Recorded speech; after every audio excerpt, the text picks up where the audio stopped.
Thank you. Um, yeah, thank you for asking us to present today. Like Tita said, I'm with Einstein SAP. We're located in Philadelphia.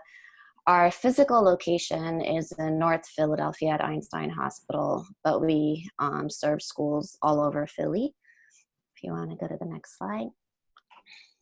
Um, our team currently has 3 SAP assessors, and then I supervise the program and also do assessments. And then we have 1 case manager.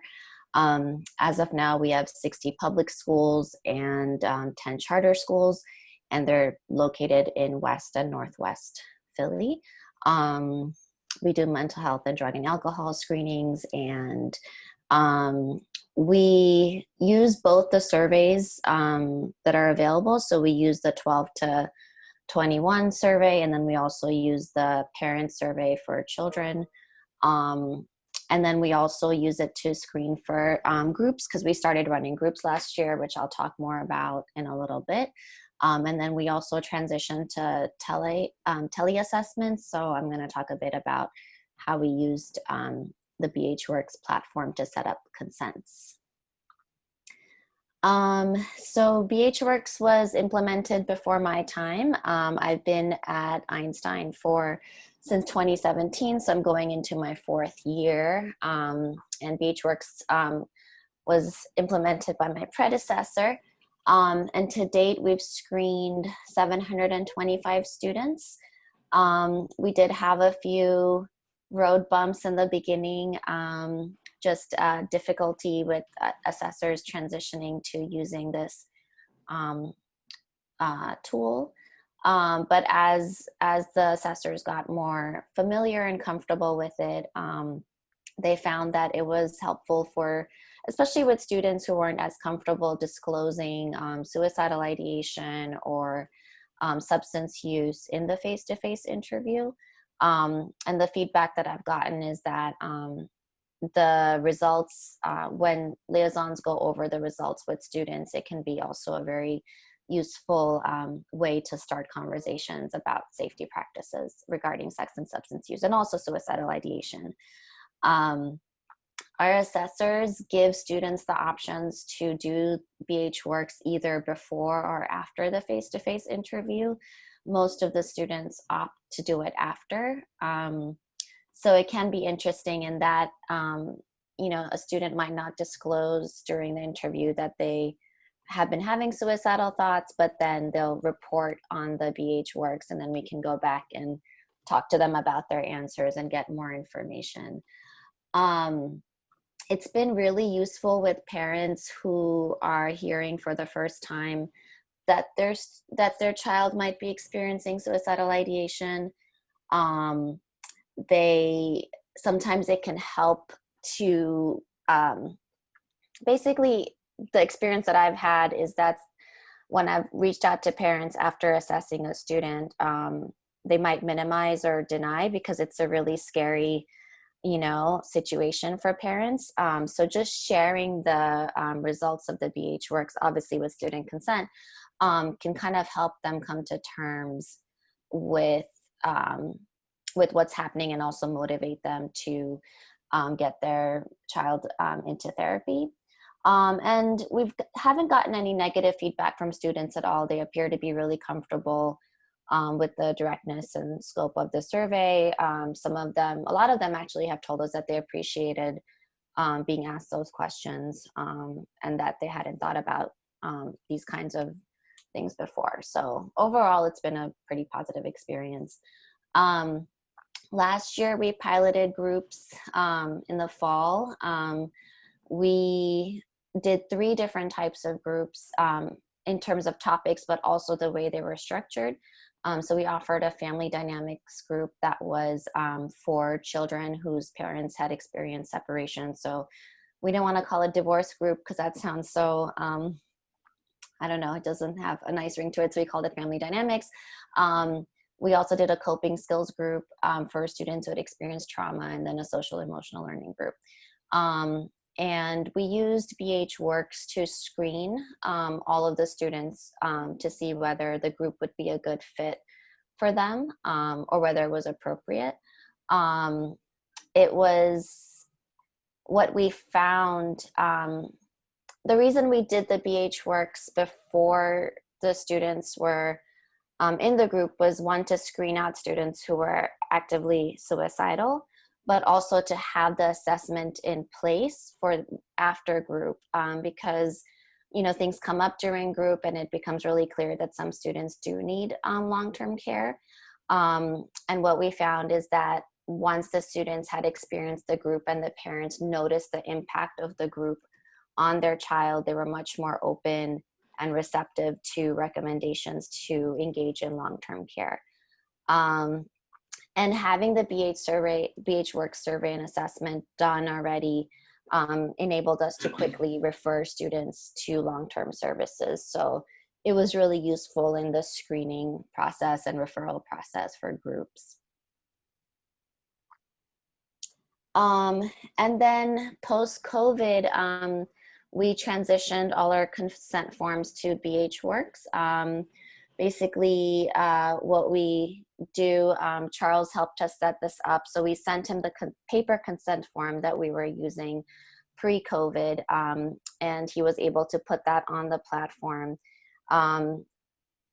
Once we set up a profile for the student, it sends out a link to the parent's email, and the form can be completed via phone. So it's been very easy to get these consents back, which had actually been kind of a barrier before.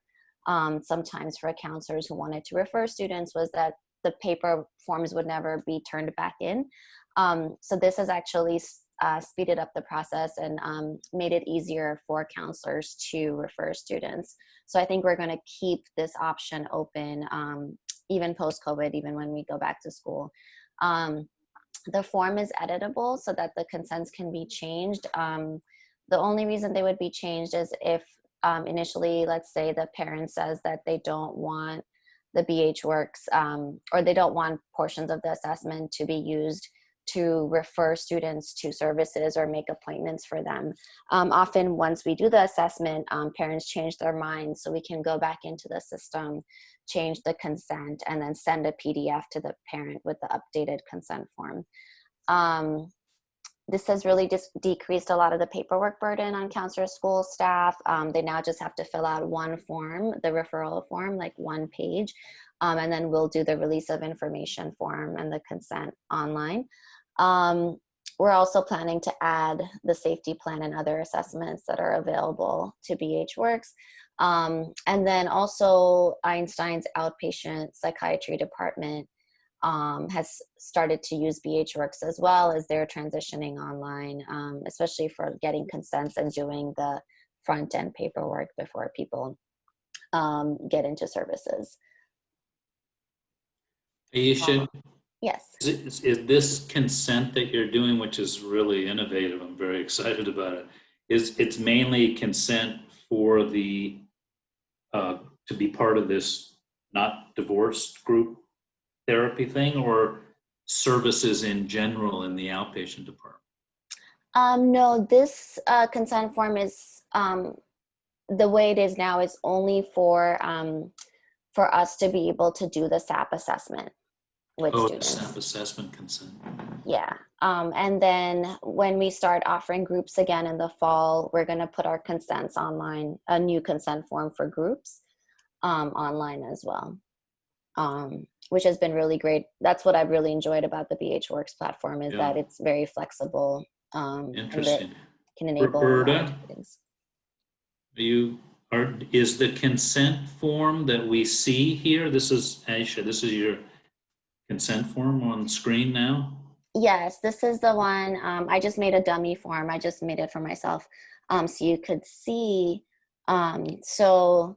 Yeah, this was based on a Word doc that we were using, that Charles uploaded or put into BH Works.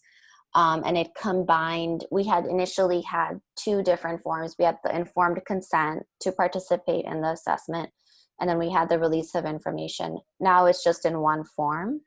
Yeah. So if you go back to that's my question to Roberta. Is this a standard state form, or is this an Einstein homemade? This is specific to Einstein. So Roberta, there's no SAP consent, standardized SAP consent form across the state? No, because every county and every agency is different. Mhm. So Yeah. what Aisha is speaking to is the fact that they all do assessments. So they bypass the screen and go right into level of care with the assessment. Not all liaisons do Uh-huh. that. So it's Yeah, we only do assessments, and then Yeah. the BH Works is the part of that. Um, so yeah, so if you look at the screen, it just kind of gives parents an overview of what the process, um, SAP assessment process will look like, so that they are consenting to us doing the interview with their child with them, for us to be able to access school records, to be able to consult with school staff. And then we added in, when we started doing groups, we added in possible participation in an in-school support or skill building peer group. Um, and then uh, there's a place for the student to also consent. And then the questions 16 to 26 are concerning release of information. So this is what allows us to complete referrals to whatever recommendations we're making, whether that's a mental health agency or an after-school program or another community support group. And this has been, so far I haven't gotten any complaints from parents about filling this out. We also, along with the link to filling out this consent form, we also send out a Word document that kind of goes through what each of these items are asking for, so that parents know exactly what they're signing on to, or what they're consenting to.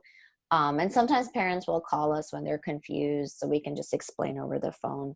But we try to give parents as much information as possible about what they're consenting to in this form. And then what I found is they're definitely, parents definitely do seem more comfortable with using BH Works post-COVID. As telehealth gets normalized, it's really streamlined the referral consent process. It's kind of giving us new ways to engage with parents, staff. So one of the things that I'm thinking of when we do groups in the fall is to use it for pre and post evaluations for group. That would then just become a part of the student's profile. And then also thinking about how to like use the platform to generate reports for school staff, of course, with consent from parents. Just like post assessment reports, status reports of, you know, what happened with the student, where they got referred. Right now we communicate all of that information over email, but I'm just trying to think through how to get it all in one platform so that Yeah. all of our information is centralized. I'm trying to create a little conversation about this. Someone asked, when you send out, do you send the link to the consent form through an email account? And It mom, actually, the link is generated automatically through BH Works. but So what does the family see it? Someone asked whether they would recognize where this is coming from. And that's does a it good say question. Einstein and oh, okay, or does it say? No, it actually comes through, it comes from a BH Works email. So I tell the parents to expect an email from BH Works. Okay. Sometimes it does go to the junk folder, so I have to warn Yeah. parents about that. Yeah. Right. Interesting. And usually I'm on the phone with them. So when I'm calling to schedule the assessment, I'm sending them the links. Like I'm setting up the profile while I'm on the phone with them because we need the birth date to set it up. So I'm getting Yeah. the birth date and everything like that, just confirming. So usually they'll see it while I'm on the phone with them. I just ask them, did you get it? I just sent it. And they'll check their email and, you know, it'll be there, or it won't be there and I'll resend it. Yeah. Tita, stop me if I'm making too much out of this, but Roberta, are there like any state regulations like this has to be in person and has to be a real signature, it can't be electronic signature. Is there any, this would just open up such ease. I mean, it's telehealth in general, let alone BH Works, but it's really Right. fantastic. No, I think as Perry's been talking on the GLS calls, you know, pre-COVID, it's all been active consent, active written consent. We know post-COVID that many schools are doing similar things as Aisha. Mhm. You know, they're getting their consents over email. And for right Yeah. now, that's been acceptable. Yeah. What that'll look like in the fall, I don't know. That really depends on how the schools open. And I do know that it logs the IP address, so there is somewhat of like electronic signature or verification with the consents.